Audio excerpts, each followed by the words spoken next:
சிம்ம ராசிக்கார நண்பர்களே, சிம்ம ராசியை பொறுத்த வரைக்கும் இன்றைய காலகட்டம் வரைக்கும் மாற்றங்கள் ஏற்படாதா, வாழ்க்கையில் ஒரு சந்தோஷமாவது நிகழாதா அப்படின்னு காத்து கொண்டு இருக்கக்கூடிய ராசி. இந்த ராசியில் கடந்த ஒரு 4 வருடமாக தான் நிறைய சிக்கல்களை வந்து சந்திச்சிருக்கீங்க. பழசில் கூட ஓரளவுக்கு ஒரு நிம்மதியான வாழ்க்கை இருந்தது. நிம்மதி அப்படின்னா சந்தோஷமான வாழ்க்கைன்னு சொல்ல முடியாது, நிம்மதியான வாழ்க்கை இருந்தது. இந்த 4 வருட காலமாக என்னன்னே தெரில சார், ஒரு விஷயத்துக்கு போனோம் அப்படின்னா சின்ன சின்ன தடங்கள் ஏற்படுது. அதே போல் அந்த தடங்கள்லாம் நிவர்த்தி பண்ணும் அப்படின்னு போனால் அதில் தேவையில்லாத பிரச்சனைகள்லாம் ஏற்படுது. வேறு யாராவது ஒருத்தருக்காக சப்போர்ட் பண்ண போனால் அவன் நம்மளை போட்டு அடிக்கிறான். இது என்ன கணக்குன்னே தெரில சார். ஒருத்தனை நம்பலாம் அப்படின்னு நம்பினா அவன் இதுக்கு மேலே பெரிய துரோகியாக இருக்கிறான். நிறைய பேருக்கு சப்போர்ட் பண்ண போயே மாட்டிக்கிட்டு முக்கியமான ராசியில் இந்த சிம்ம ராசி ஒன்றா இருக்கும். இந்த சிம்ம ராசிக்காரர்கள் மற்றவர்களுக்கு உதவி செய்வதற்காகவே பிறக்கப்பட்ட ஒரு அற்புதமான ராசி. இந்த சிம்ம ராசியில் பிறந்தவங்க நிறைய பேர் வாழ்க்கையில் சந்தோஷம் அப்படிங்கிறத புக்கில் படிக்கிறது, இந்த வாட்ஸ்அப்பில் பார்க்குறது, இந்த ஃபேமிலியோட ஹாப்பியாக இருக்கிறதெல்லாம் வாட்ஸ்அப்பில் இந்த மாதிரி வீடியோஸில் தான் பார்த்துருப்பாங்க. இன்ஸ்டாவில் ஸ்க்ரோல் பண்ணும்போது பார்க்குறது, இந்த மாதிரி தான் பார்த்துருப்பாங்க. எங்களோட லைஃப்பில் அதிகபட்ச சந்தோஷம் அப்படிங்கிறதெல்லாம் இவங்களா முடிவு பண்ணாமல் எதர்ச்சியாக ஏதோ ஒன்று நடந்திருக்கும், அவ்வளோதான். இவங்க ப்ரீ பிளான் பண்ணி எது பண்ணாலும் அது சொதப்பிகிட்டே தான் போயிட்டு இருந்திருக்கும். இந்த சிம்மராசிக்காரர்களுக்கு ஒரு சிலருக்கு தற்போதைய நிலைமையில் கிரக பயிற்சியின்படி கொஞ்சம் நல்லா இருக்குது. அவங்க நினச்சபடி வாழ்க்கையை மூவ் பண்ணுறதுக்கான வாய்ப்புகளாகவும் இந்த டைம் அமையுது. ஆனால் மற்றவர்களுக்கு ரொம்ப கொஞ்சம் சிரமம் தான், பார்த்து இருக்கணும் அப்படிங்கிற தருணம் தான். இந்த மாதிரி விஷயங்கள்லாம் நிறையாவே இருக்க போகுது. ஸோ இனி வரக்கூடிய காலகட்டங்களில் சந்தோஷம் கொஞ்சம் இருக்க போகுது. அது யார் யாருக்கு அப்படிங்கிறத பார்க்க போகிறோம். உங்களோட தசாபுத்தி எங்கே இருக்குது, தசாபுத்தினால் உங்களுக்கு என்ன லாபம், தசாபுத்தி கட்டமைப்பின்படி உங்களுக்கு எந்த அளவுக்கு முன்னேற்றம் இருக்குது அப்படிங்கிறது எல்லாமே பார்க்கலாம் வாங்க. தமிழ் புத்தாண்டு பிறந்துச்சு, சித்திரையும் பிறந்துருச்சு, மே மாதம் கூட பிறக்க போகுது. இந்த சிம்ம ராசிக்கு எப்போ தான் நல்ல நேரம் பிறக்க போகுது அப்படின்னு காத்து கொண்டு இருக்கக்கூடிய இந்த ராசிக்காரர்களுக்கு ஒன்று தெளிவாக சொல்கிறேன். இந்த வீடியோ ஸ்டார்ட் பண்ணுறதுக்கு முன்னாடியே சொல்கிறேன். சரி, இப்போ நீங்கள் பார்த்துட்டு இருக்கிறது பார்த்திங்கன்னா ஃபுல் அண்ட் ஃபுல் உங்களுடைய ராசி பலம் தான். ஆனால் ஒரு சில விஷயங்கள் உங்களுக்கு மேட்ச் ஆகாமல் இருக்கும். காரணம் என்ன அப்படின்னு பார்த்திங்கன்னா, ராசியில் மட்டும்தான் நீங்கள் சேம். அதாவது சிம்ம ராசி. ஃபார் எக்ஸாம்பிளுக்கு இந்தியாவில் மழை பெய்யும். இந்தியாவில் எந்த இடத்துல மழை பெய்யுன்னு இருக்குல்ல, இந்தியாங்கிறது சிம்ம ராசின்னு வச்சுக்கோங்க. எந்த இடத்துல மழை பெய்யும், தமிழ்நாட்டிலையா இல்லை அதில் எந்த மாவட்டத்தில், எந்த ஊரில், எந்த தாலுக்காவில், அந்த மாதிரி இருக்குல்ல. அது மாதிரி சிம்ம ராசி நீங்கள் தான். சிம்ம ராசிக்கு நல்லது நடக்க போகுது. அது சிம்ம ராசியில் யாருக்கு நல்லது நடக்க போகுது, எந்த லக்கினக்காரருக்கு நடக்க போகுது, எந்த தசாபுத்திக்காரருக்கு நடக்க போகுது, அதில் எந்த நட்சத்திரக்காரருக்கு நடக்க போகுது, அவன் எந்த ஊரில் இருக்கிறவங்க நடக்க போகுது, கூட எந்த ராசிகள்லாம் இருந்தால் இவருக்கு இன்னும் கொஞ்சம் பவர் அதிகமாக கிடைக்கும். அந்த மாதிரி எல்லா விஷயங்களுமே தனிப்படையான ஜோதிடம் பார்த்தால் மட்டும்தான் கண்டுபிடிக்க முடியும். அதை தெளிவாக நீங்கள் நோட் பண்ணிக்கோங்க. அதே போல் இந்த ராசிக்காரர்களுக்கு கல்வி சம்மந்தப்பட்ட விஷயமாக இருந்தாலும் சரி, தொழில் சம்மந்தப்பட்ட விஷயமாக இருந்தாலும் சரி, எந்த விஷயங்கள் சம்மந்தப்பட்ட விஷயங்களாக இருந்தாலும் சரி, நீங்கள் கொஞ்சம் பொறுமையாக நிதானமாக ஹேண்டில் பண்ணுற வரைக்கும் உங்களுக்கு வெற்றி நிச்சயமாக கிடைக்கும். கொஞ்சம் பொறுமை நிதானமும் இருக்கக்கூடியவர்கள் பல சாதனைகளை செய்திருப்பாங்க. சிம்மராசியில் பிறந்தவங்க நிறையா பேர் சிம்மராசியில் பிறந்தவங்க அவனோட பவர் அவனுக்கே தெரியாது. சில விஷயங்கள் கனவுல சொல்லும். நீங்கள் எதிர்பார்த்த சில விஷயங்களை உங்களுக்கு இன்டிமேட் பண்ணும். இந்த விஷயம் எங்கேயும் பார்த்த மாதிரியே இருக்குது சார், இந்த விஷயம் ஏற்கனவே எனக்கு தோன்றுச்சு சார், இருந்தாலும் அப்போ நினச்சேன் சார், ஆனால் அந்த இடத்துல சொல்ல முடியல சார் அப்படின்னு சொல்லக்கூடிய ராசிகள் இந்த சிம்மராசி தான். சுயம்பு அப்படியே சுயம்பாக வளர்ந்து வருவாங்க. இவங்களுக்கு பெரியவங்க பெற்றோர் இவங்களாம் இவங்களால தான் இவங்க வளர்ந்துருப்பாங்களே தவிர, சிம்மராசிக்காரர்கள் சுயம்பு அப்படின்னு சொல்லுவாங்க. சிம்மராசியில் பிறந்தாங்க அப்படின்னா மிகப்பெரிய ஒரு கோவக்காரம் அது இதும்பாங்க. அப்படிலாம் ஒன்றும் கிடையாது. சிம்மராசியில் பிறந்தவன் யோசிக்க தெரிஞ்சவன், முன்கோபி, அவ்வளோதான். கொஞ்சம் டக்குன்னு கோவப்பட்டுருவாங்க, கொஞ்சம் சிரமம் அப்படியே டக்குன்னு பேசிடுவாங்க, அவ்வளோதான். மற்றபடி சிம்ம ராசி மாதிரி ஒரு அற்புதமான ராசி நீங்கள் எங்கேயுமே பார்த்துக்க முடியாது. அவ்வளோ தெளிவான ராசியாக இருக்கும். இந்த சிம்ம ராசிக்கு தனிப்பட்ட ஜாதகத்தில் சின்ன சின்ன மாறுபாடுகள் இருக்கும். அது நீங்கள் ஃபோன் பண்ணி கேட்டு தெரிஞ்சுக்கோங்க. கீழே டிஸ்கிரிப்ஷன் நம்பர் கொடுத்துருவேன். ப்ரொமோஷன் ஆக்டிவிட்டி தான். நீங்கள் வேணும் அப்படின்னா நீங்கள் அந்த நம்பருக்கு ஃபோன் பண்ணி கேட்டு தெரிஞ்சிக்கலாம். ஒரு விவிஐபி ஜோதிடர் தான். ஸோ அதுக்கு தகுந்த மாதிரி தான் அப்பாயின்மெண்ட் கொடுப்பாங்க. அதுக்கு தகுந்த மாதிரி தான் நீங்கள் பார்க்குற மாதிரி இருக்கும். ஸோ வெயிட் பண்ணி பார்க்குற மாதிரி ஐடியா இருக்கிறவங்க மட்டும் நீங்கள் ஃபோன் பண்ணி பாருங்கள். மற்றபடி உங்களோட விஷஸ் தான். அதே போல் கருங்காலி மாலை வேணும் அப்படிங்கிறவங்க கீழே நான் தனி நம்பர் கொடுத்துருக்கேன். கருங்காலி மாலை அப்படின்னா டிஸ்கிரிப்ஷன் நம்பர் கொடுத்துருக்கேன். அந்த நம்பருக்கு நீங்கள் ஃபோன் பண்ணி கேட்டு தெரிஞ்சுக்கலாம். அதே மாதிரி சிம்மராசிக்காரர்களுக்கு மே மாதத்தில் 2026 ஒரு முழுமையான மாதமாக இருக்க போகுது. மாதத்தில் பொது நிலைமை எப்படி இருக்க போகுது உங்களோட நிலை? 2026 சிம்மராசிக்காரர்களுக்கு மாற்றமும் முன்னேற்றமும் சேர்ந்த காலங்க. வாழ்க்கையில் மிகப்பெரிய முன்னேற்றம், திடீர் மாற்றம், இதெல்லாம் அற்புதமான ஒரு விஷயமாக உங்களுக்கு நடந்தால் எப்படி இருக்கும்? அந்த விஷயங்கள் எல்லாமே உங்களோட வாழ்க்கையில் நடக்குது அப்படிங்கிறத நீங்கள் மைண்டில் வச்சுக்கணும். அதே போல் கடந்த மாதத்தில் இருந்த சிக்கல்கள் இப்போது மெதுவாக தீர ஆரம்பிக்கும். ஆனால் அனைத்தும் ஒரே நேரத்தில் சரியாகாது. கொஞ்சம் பொறுமையாக அப்படியே அடுத்த ஸ்டெப்பு, அதுக்கு அடுத்த ஸ்டெப்பு, அப்படியே தான் சரியாகுங்க. திட்டமிடுதல் ப்ளஸ் பொறுமை ரொம்ப முக்கியம். திட்டமிடுதலும் பொறுமையும் உங்களுக்கு ரொம்ப ரொம்ப ரொம்ப ரொம்ப முக்கியம். மன உறுதி அதிகரிக்கும் அப்படிங்கிறத மைண்டில் நல்லா ஞாபகம் வச்சுக்கோங்க. தன்னம்பிக்கை மீண்டும் உயரும். சில முக்கிய முடிவுகள் எடுக்க வேண்டிய நேரம் வருங்க. நீங்கள் எந்த அளவுக்கு சில முக்கிய முடிவுகள்லாம் எடுக்கிறீங்களோ அதெல்லாம் இந்த டைமில் வந்து தள்ளி போட்டுட்டு இருந்த விஷயத்தெல்லாம் இப்போ வந்து நீங்கள் பேசலாம் அப்படின்னு ஆசைப்படக்கூடிய ஒரு தருணமாக அமைய போகுது. அதுக்கு தான் முன்னாடியே சொல்லிட்டோமே, மன உறுதி கண்டிப்பாக அதிகரிக்கும். ஒரு மன உறுதி வந்துச்சுன்னா என்ன ஆகும், அந்த முடிவு சீக்கிரம் எடுத்து அதுக்கு அதான பைசூல் பண்ணிடலாம் அப்படிங்கிற மாதிரி இருக்கும். தன்னம்பிக்கை ரொம்ப உயரும். உங்கள் மேலே உங்களுக்கு ஒரு கான்ஃபிடென்ஸ் ஏற்படும். அந்த கான்ஃபிடென்ஸ் தான் அடுத்து சில முக்கியமான முடிவுகள் எடுக்கிறதுக்கு ஒரு பெரு உறுதுணையாக இருக்க போகுது. அடுத்தது தொழில் மற்றும் வேலையில் எப்படி இருக்க போகுது. இந்த மாதம் தொழில் வாழ்க்கையில் முக்கியமான ஒரு திருப்பங்கள் இருக்கலாம். அது என்னென்ன அப்படிங்கிறதையும் சொல்கிறேன். வேலை செய்கிறவங்களுக்கு மேலதிகாரிகள் உங்களை வந்து கவனிக்கக்கூடிய ஒரு காலகட்டமாக அமையுது. உங்களை நோட் பண்ணாதவெல்லாம் நோட் பண்ண ஆரம்பிப்பான். வேலை பார்த்துட்ருக்கீங்களா, சரியாக தான் பார்த்துட்ருக்கீங்களா, இத்தனை நாள் அந்த அமௌண்ட் எங்கே போச்சு, ஏன் வரல, இந்த மாதிரி கேள்விகள்லாம் உங்களை வந்து பார்த்து கேட்கக்கூடிய ஒரு காலகட்டம்.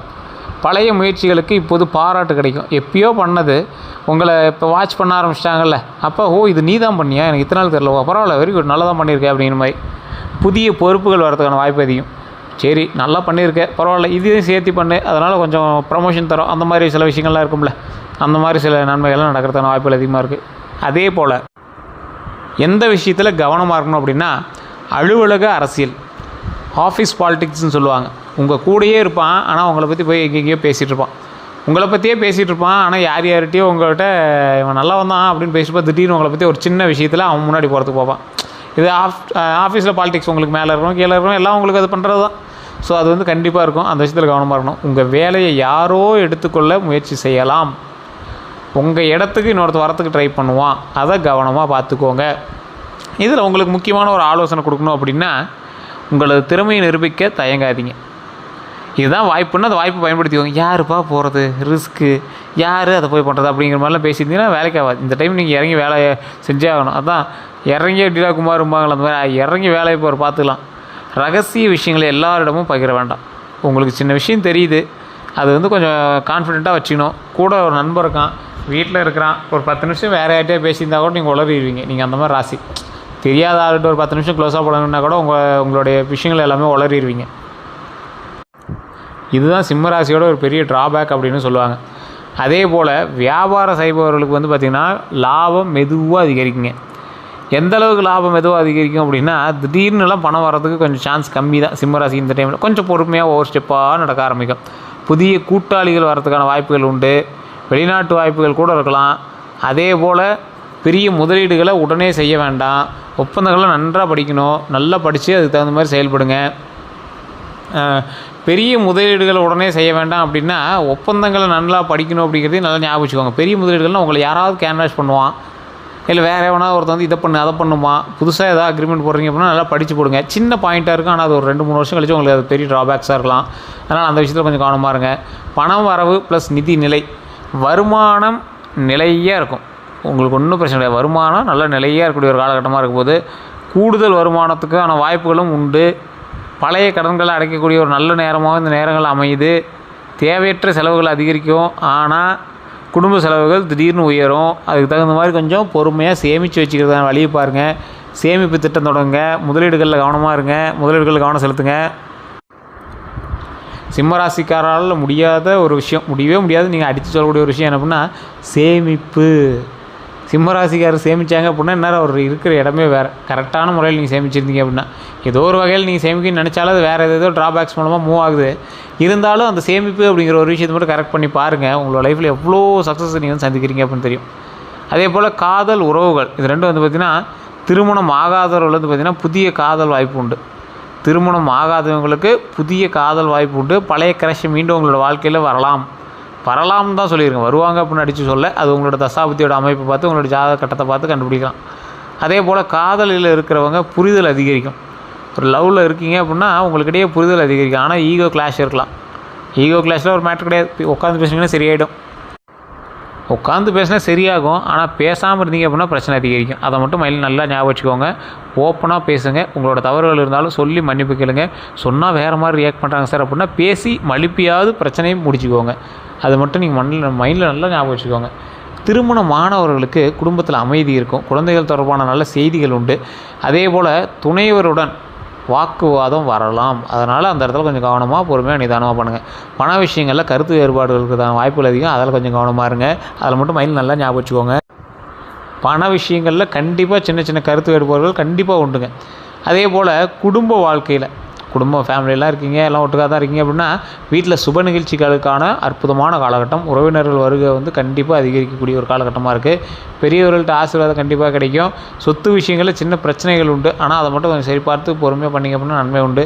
மனநிலை அப்புறம் சிந்தனைலாம் வந்து பார்க்கும்போது இந்த மாதம் உங்களுக்கு மனநிலை எப்படி இருக்கும் அப்படின்னா, ஒரு நாள் மிக உற்சாகமாக இருக்கும். அப்படியே ரொம்ப அடித்து தூள் கலப்பு போட்டு டிங் டிங்னு அப்படியே டிஜே போட்டு டான்ஸ் ஆடுற மாதிரி தான் இருக்கும். மற்றொரு நாள் டக்குன்னு அப்படியே சைலண்ட்டாக சோர்வாக இருக்கிற மாதிரி இருக்கும். தேவையில்லாதது, ஏன்னா உங்கள் மேலே கந்துச்சு ஏற்கனவே அதிகம், அது உங்கள் மைண்ட் அப்செட் பண்ணி அது இதையும் கொஞ்சம் டைவர்ட் பண்ணுறதை தான் பார்க்கும். அசதிகள் கொஞ்சம் அதிகமாக ஏற்படுறதுக்கான வாய்ப்புகளும் கொஞ்சம் அதிகம் தான். காரணம் என்ன அப்படின்னா அதிக சிந்தனை, உங்களுக்கு வந்து சிந்தனைகள் ரொம்ப அதிகம், ரொம்ப டீப் திங்கர், நீங்கள் ஓவர் திங்கர் அப்படின்னு சொல்லுவாங்க. டீப் திங்கர் வேறு, அதை வந்து ஒரு டீப்பாக அடுத்தடுத்த மேட்டர் பார்க்கலாம் அப்படிங்கிறது டீப் திங்கர். ஓவர் திங்க் பண்ணுவாங்கப்பாங்கல்ல, இதான் தேவையில்லாத விஷயத்தெல்லாம் கொஞ்சம் யோசிச்சுட்டு இருக்கிறான் அப்படிங்கிறப்பாங்களா, அந்த மாதிரி காலகட்டம். எதிர்காலத்தை பற்றிய கவலைகள் உங்களுக்கு ஒரு பக்கம் இருக்கும், அதில் கொஞ்சம் கவனமாக இருங்க. அதே போல் இதுக்கெல்லாம் தீர்வு அப்படின்னா நீங்கள் அமைதியாக இருக்கணும். எங்கே நீங்கள் அமைதியாக இருக்கிறீங்க அப்படின்னா என்ன பண்ணணும், தியானம், யோகா, இது ரெண்டில் நீங்கள் பயன்படுத்திங்க அப்படின்னா நன்மை உண்டு. இயற்கை அருகில் நேரம் செலவிடுங்க. கொஞ்சம் நேரமாவது ஒரு இயற்கைக்கிட்ட அப்படியே நீங்கள் பாட்டு வேறு எதையும் யோசிக்காமல் அந்த அழகை ரசிங்க. ஒரு காட்டுக்குள்ளேயோ இல்லை செடியிலையோ இல்லை ஏதோ ஒரு விஷயம், ட்ரக்கிங்கோ ஃபால்ஸ் பார்க்குறதோ ஒரு 10 நிமிஷம் 20 நிமிஷம் போய் ஸ்பெண்ட் பண்ணிங்க அப்படின்னா வாழ்க்கையில் மிகப்பெரிய சந்தோஷத்தை நீங்கள் வந்து அனுபவிக்கிற வாய்ப்புகள் அதிகம். அதே போல் ஆரோக்கியத்தை பற்றி பார்க்கணும் அப்படின்னா உடல் ஆரோக்கியம் சராசரியாக ஒரு நார்மல் ரேஞ்சில் இருக்கும். ஒன்றும் பெரிய மாற்றமும் இருக்காது, ரொம்ப இறக்கமும் இருக்காது. சிறிய சோர்வு தலைவலிக்கூட கண்டிப்பாக இருக்கும். அந்த சிறிய சோர்வு தலைவலியெல்லாம் கொஞ்சம் பொறுமையாக பார்த்து நிதானமாக அப்படியே உடம்பை ஹேண்டில் பண்ணிட்டிங்கன்னா ரொம்ப நல்லதுங்க. கவனம் அப்படின்னா தூக்க குறைவு கண்டிப்பாக இருக்கிற வாய்ப்புகள் இருக்குது, மன அழுத்தம் அதிகமாக இருக்கிற வாய்ப்புகள் இருக்குது. அது ரெண்டையும் கொஞ்சம் கண்ட்ரோல் பண்ணி கரெக்ட் பண்ணிட்டீங்க அப்படின்னா இஷ்யூஸே கிடையாது. தினமும் 7 to 8 மணி நேரம் தூங்கணும். அதை மைண்டில் நிறையா வச்சுக்கோங்க. சிம்மராசிக்காரர் மொபைல் நோண்டுறது, வேறு எதோ டீப் திங்க் பண்ணுறது, அதெல்லாம் பண்ணிவிட்டு 7 to 8 மணி வரைக்கும் 7 to 8 மணி நேரம் தூங்காமல் ஒரு 7-8 மணி செல் எடுத்துகிட்டு நீங்கள் சாப்பிட்டு உட்காந்திங்கன்னா கூட ஃபஸ்ட்டு ஏதாவது ஒரு சீரியல், வெப் சீரிஸு அதெல்லாம் பார்த்துட்டு காலையில் 7-8 மணி வரைக்கும் படுத்துட்டு தான் இருப்பீங்க. ஆனால் சரியாக தூங்கி எழுந்திரிச்சிருக்க மாட்டீங்க. உங்களுக்கான ஸ்லீப் சைக்கிள் வந்து வேறு மாதிரி இருக்கும். அதை கொஞ்சம் சரி பண்ணிட்டீங்க அப்படின்னா போதுமானது. தண்ணி அதிகமாக குடிக்கணும். அதே மாதிரி உடற்பயிற்சி கண்டிப்பாக உங்களுக்கு அவசியம். உடல் ஆரோக்கியம் கண்டிப்பாக தேவை, அது மட்டும் மைண்டில் நல்லா ஞாபகம் வச்சுக்கோங்க.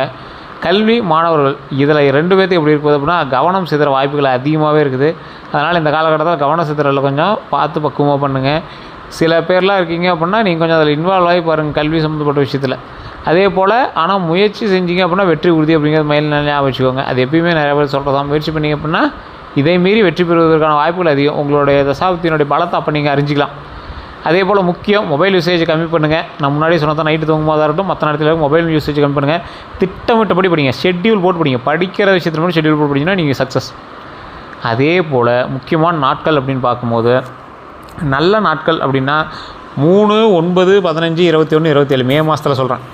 3, 9, 15, 21, 27 இது வந்து நல்ல நாட்களாக கருதப்படுது. கவனமாக இருக்க வேண்டிய நாட்கள் 6, 12, 18, 24. 6, 12, 18, 24. அதே போல் இந்த ராசிக்காரர்கள் பரிகாரம்னு சொன்னால் பெரிய பரிகாரம்லாம் ஒன்றும் இல்லைங்க. ஞாயிற்றுக்கிழமையில் சூரிய நமஸ்காரம் செய்யுங்க. காலையில் எழுந்திரிச்சு வேணால் சூரியனை பாருங்கள். கொஞ்சம் அதிகாலையாக இருந்தால் கொஞ்சம் பரவாயில்லையாக இருக்கும். நீங்கள் எந்திரிக்கிறதே லேட்டாக இருந்துச்சு அப்படின்னா தயவுசெய்து அதை கொஞ்சம் ஆல்டர் பண்ணிக்கோங்க. சிவன் கோவில் தரிசனம் ரொம்ப நல்லது. சிவன் கோவில் தரிசனம் ரொம்ப ரொம்ப நல்லது. சிவனுக்கு வெள்ளை பூ ஆபரணம், அதே போல் ஓம் நமச்சிவாய ஓம் நமச்சிவாய அப்படின்னு 108 முறை அதை ஜபம் பண்ணிகிட்டே இருங்க, சொல்லிக்கிட்டே இருங்க. ஸோ அது ரொம்ப ஒரு அற்புதமான ஒரு விஷயமா இருக்கும். உங்களுக்கு அப்புறமேட்டு அவுட்புட் தெரிய ஆரம்பிக்கும். அதே போல் குலதெய்வ வழிபாடு கண்டிப்பாக பண்ணுங்கள். வாழ்க்கையில் குலதெய்வ வழிபாடு பண்ணவும் என்றைக்கும் தோற்றது சரித்திரமே கிடையாது. அதனால் குலதெய்வ வழிபாடு கண்டிப்பாக பண்ணுங்கள். இந்த மாத ராசி ஆலோசனை அப்படின்னு பார்த்திங்கன்னா உங்கள் வாழ்க்கையில் மாற்றமும் உங்களுடைய வாழ்க்கையக்கூடிய மாற்றக்கூடிய முடிவுகளும் இந்த மாதம் எடுக்கலாம். உங்களோட சின்ன சின்ன மாற்றம் லைஃப்பில் எடுக்கிறதும் சரி, அந்த மாற்றத்துக்கான முடிவு எடுக்கிறதும் சரி இந்த மாதம் கண்டிப்பாக எடுக்கலாம். ஆனால் அவை உணர்ச்சியில் அல்ல, சிந்தனையில் இருக்கணும். ஏதோ ஒரு கோவத்தில் முடிவு எடுக்கிற மாதிரி இருக்கக்கூடாது, சிந்திச்சு யோசித்து எடுக்கிற மாதிரி இருக்கணும். அந்த மாதிரி சில விஷயங்களாக இருக்கணும். ஒரு டைமுக்கு 2 டைம் அனலைஸ் பண்ணி எதையுமே பண்ணுங்கள். சுருக்கமாக சொல்ல போனால் தொழிலில் முன்னேற்றம் உண்டு, பண நிலையில் மேம்படக்கூடிய ஒரு நிலைமை உண்டு. காதலில் மிக்சர் தான், நல்லதும் இருக்குது கெட்டது இருக்குது, அதனால் பார்த்தா இருந்தாங்க அப்படிங்கிற ஒரு காலகட்டம். ஆரோக்கியம் வந்து கவலை உறவு, அதாவது ஆரோக்கியத்தில் கவலை கொஞ்சம் இருக்கிறதான வாய்ப்புகள் இருக்குது. அதனால் நீங்கள் கொஞ்சம் கவனமாக இருக்கிறது ரொம்பவே நல்லது. அதே போல் உறவு சம்மந்தப்பட்ட விஷயத்தில் பேச்சுவார்த்தை மூலமாக எதையுமே சரி பண்ணிட்டீங்க அப்படின்னா ரொம்ப நல்லது. குடும்பம் சம்மந்தப்பட்ட விஷயத்தில் நல்லதாக தான் இருக்கும், ஒன்றும் பிரச்சனை இல்லை. அதே போல் இந்த ராசிக்காரர்களுக்கு நீங்கள் விரும்பக்கூடிய 2026 இந்த மாதம் அற்புதமாக இருக்கணும் சார், ஜாக்பாட்டாக இருக்கணும் சார், பர்சனல் ப்ரெடிக்ஷன்ஸ் எல்லாமே தெரியணும் சார், எங்களுக்கு நட்சத்திரம் வேறு, ராசி வேறு, தசாபுத்தி வேறு, கூட இருக்கிறவங்களாம் வேறு அப்படிங்கிறதுனால உங்களுடைய மேனுவல் புக்குன்னு ஒன்று இருக்குல்ல, உங்களுடைய மேனுவல் புக்கு என்னது, உங்களுடைய ஜாதகம். நீங்கள் மேனுஃபேக்சர் ஆனதுலேருந்து உங்களுக்கு எப்படி இருக்குது உங்களை எப்படி பயன்படுத்தணும், உங்களால் என்ன நன்மை இருக்குது, அது எல்லாமே அந்த புக்கில் இருக்குது. அதை படித்து சொல்கிறதுக்கு தான் ஒரு ஜோதிடர் தேவை. ஸோ கீழே கூடிய நம்பருக்கு ஃபோன் பண்ணுங்கள். பிரபல ஜோதிடர் உங்கள்கிட்ட பேசுவார். உங்களுக்கு எந்த சந்தேகமாக இருந்தாலும் நீங்கள் வந்து கேட்டு தெரிஞ்சிக்கலாம். அது மட்டும் இல்லை, நிறையா பேருக்கான டவுட்டு, சார் இது எப்படி நம்ம காண்டாக்ட் பண்ணுறது அப்படின்னா நீங்கள் அப்பாயின்மெண்ட் பேஸஸ் தான் அவர் வந்து பேசுவார். கீழே இன்னொரு நம்பர் கொடுத்தோம்னா கருங்காலி மாலைக்கான நம்பர் அது. ஸோ இது வந்து அட்வர்டைஸ்மெண்ட் பர்பஸ் தான். நீங்கள் வேறு எது இருந்தாலும் உங்களுடைய விருப்பம் தான். நீங்கள் உங்களுடைய விருப்பத்தின் பேரில் நீங்கள் வந்து பேசிக்கலாம். மற்றபடி எல்லாமே பார்த்துக்கலாம். இந்த ராசிக்காரர்கள் ஒரு 10 பேருக்காக அன்னதானம் பண்ணுங்கள். அதனாலேயும் மிகப்பெரிய நன்மைகளையும் வெற்றியையும் நீங்கள் வந்து அச்சீவ் பண்ணுறதுக்கான காலகட்டம் ரொம்ப அதிகம் அப்படின்னு தான் சொல்லணும். மற்றபடி நம்ம சேனல் இது வரைக்கும் பார்த்துட்டு இருக்கவங்க நிறைய பேர் சொல்கிறது, சார் நான் சேனல் பார்த்து இருக்கேன், சப்ஸ்கிரைப் பண்ணாமல் பார்த்துருக்கீங்க சார், சப்ஸ்கிரைப் பண்ணிட்டு பக்கத்தில் பெல் பட்டன் ப்ரெஸ் பண்ணி அதுக்கப்புறம் பாருங்கள். இல்லை சார் ஃபேஸ்புக்கில் பார்த்துருக்கேன் அப்படின்னா ஃபாலோ பண்ணிட்டு பாருங்கள். அதுதான் இப்போ நம்மளுக்கு தேவை. ஸோ அதை மட்டும் பண்ணிங்க அப்படின்னா மிகப்பெரிய எங்களுக்கும் ஒரு பூஸ்டப்பாக இருக்கும். உங்களுக்கு நாங்கள் அதை மறுபடியும் கண்டென்ட்லாம் எடுத்து பேசும்போது எங்களுக்கு ஒரு சில உறுதுணையாக இருக்கும். நம்ம சொன்னது எந்த அளவுக்கு உண்மை அப்படின்னு மறக்காம கமெண்ட்ஸில் பதிவிடுங்க. வேறு ஏதாவது கருத்துக்கள் இருந்தால் மறக்காமல் கமெண்ட்ஸில் பதிவிடுங்க. ஜோதிடம் பார்க்கணும் அப்படின்னா கீழே இருக்கக்கூடிய நம்பருக்கு ஃபோன் பண்ணுங்கள். அதே போல் கண்டென்ட் பற்றி நீங்கள் எதாவது தெரிஞ்சுக்கணும், இந்த விஷயத்தில் பற்றி ஏதாவது தெரியணும், சில பூஜைகள்லாம் இருக்குது, அது இதெல்லாம் வேணும் அப்படிங்கிறவங்க ஃபேஸ்புக்கில் ஃபாலோ பண்ணிட்டு கீழே இருக்கக்கூடிய நம்பருக்கு கால் பண்ணிட்டு உங்களுடைய கருத்துக்களை மறக்காம கமெண்ட் செக்ஷனில் பதிவிடுங்க.